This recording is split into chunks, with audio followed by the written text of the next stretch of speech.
वहिनी वहिनी इकडे इकडे इकडे वहिनी इकडे इकडे काय झालं ताई? काय झालं? हे पोरीने सांगस केली हिला धुवून आणा जा बरं. आम्ही धुवून आणायची का?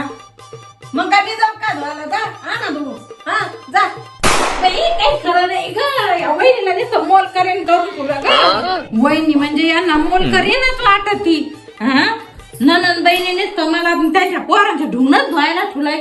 वहिनी म्हणजे यांची लेकराची ढुंगण धुवायला. हा खायला कोण सांगत? आई म्हणेच खदाडायला लागत.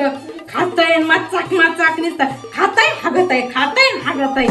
तोंड चालतात इथं उभा राहील कशी संडास आता हिरवळ ती खाते. ओ ताई पाणी आणता थोडं. घ्या ना तिथून घेता येणार का? सगळं आयचं लागत. येऊन बसले ननंदबाई भोकंडे वासायला. इतका डोक्याला ताप आहे कधी जातील कधी नाही बाई. हा महिना झाला तरी जायचं नाव नाही घ्यायना. हे नाही भारी पिल्लू आहे पण कस काय हागत काय माहिती काय खाती नसती एवढी मिस्टेक बिघडती तुझी. हा